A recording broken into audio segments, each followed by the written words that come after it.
Hey, Coach Colin Castelli here with another episode of the Ask Coach C series, where you ask the questions and I give you the answers. All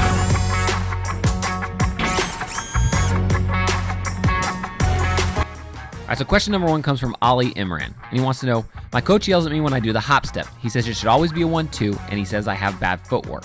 And I have made a terrible first impression just because of that. What do I do? All right, so I know that all things being equal, generally the hop is a little bit better. It's definitely faster and you get more spring into your jump shot. Now the issue with this is some coaches don't think that's the case. Some coaches love the 1-2.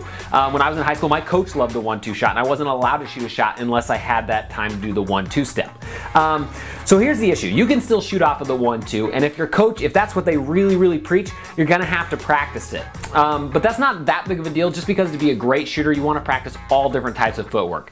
Guys like Steph Curry and Kyle Korver and Klay Thompson, the best shooters in the world, they don't just shoot off of one type of footwork. Sometimes Steph shoots off of 1-2, sometimes it's off of a hop. Sometimes Kyle Korver shoots off of 1-2, sometimes it's off of a hop. So all things being equal, the hop's generally better, but if your coach, who's the one who's determining your playing time, if he really wants you to do a 1-2, I would try to do a 1-2 as much as possible, at least while he's watching.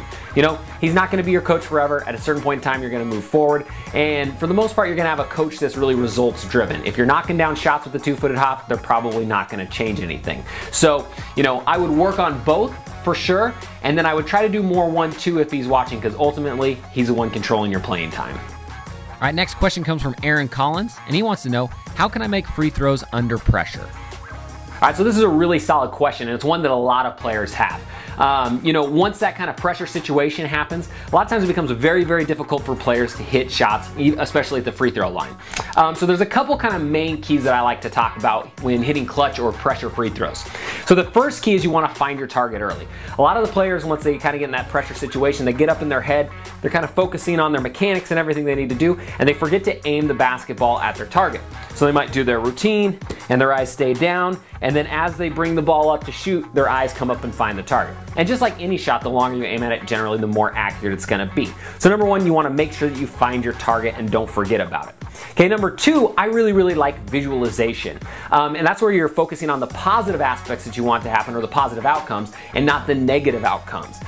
So I see it all the time. You can tell when guys are unconfident at the free throw line, they walk to the line, they're getting ready to take their shot, and you can almost see it inside their head that they're thinking about, like, oh man, I hope I don't miss, I hope I don't miss, I hope I don't miss.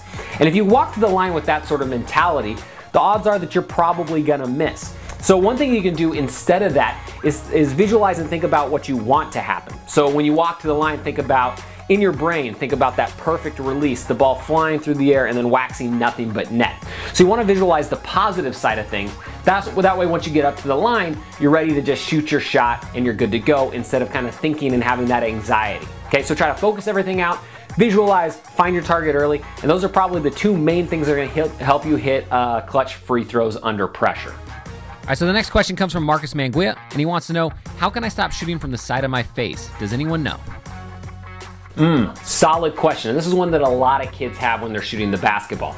A lot of this kind of comes from if your coach is really big to squaring to the basket. If your coach wants you to square your feet to the basket, generally there's a lot of tension in your shoulder, and it makes it really hard to shoot the basketball off your dominant eye, so it starts drifting out to the side so everything's in natural alignment. So it's hard to tell without seeing your actual shot, but for the most part, when this is an issue for kids, it's because their feet are squared towards the basket. So a super easy fix is all you gotta do is just tilt your feet slightly, so now your dominant or your shooting shoulder is a little bit closer to the basket, and that's gonna put everything in line with your shooting eye instead of off to the side.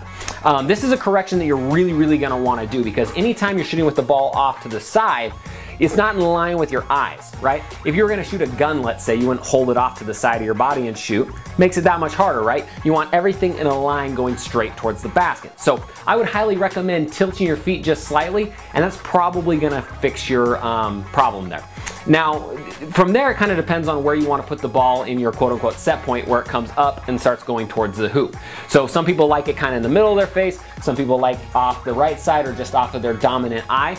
It's really, really up to you. But what I would do is I would make sure I shift those feet, and generally that's gonna help you bring the ball from the outside of your head back around to the front. All right, thanks for watching this episode of the AskCoachC series. Don't forget, if you've got a question, leave it in the comment section down below, because that's where I pull them all from. You guys got some great questions, and I'm super excited to answer as many of them as I can. And if you're new to shot mechanics, you're gonna wanna do two things. Number one, pop that subscription button, because we put out a ton of videos every week, and they're gonna get you better. This is some of the best basketball information and knowledge you can get on the internet, and we're giving it out to you for free. And if you haven't yet, you're gonna wanna click this annotation up here, or the link in the description, get a free copy of my top 3 favorite shooting secrets. These are shooting secrets that you can plug directly into your game, and odds are that they're gonna increase your shooting percentage the very first time you use them. Some people think that's crazy and impossible, but I guarantee you it's not. So you gotta check those out. You definitely want to. Again, I'm Coach Colin Castell with Shot Mechanics Basketball. Thank you so much for watching this episode of the AskCoachC series, and I'll see you next time.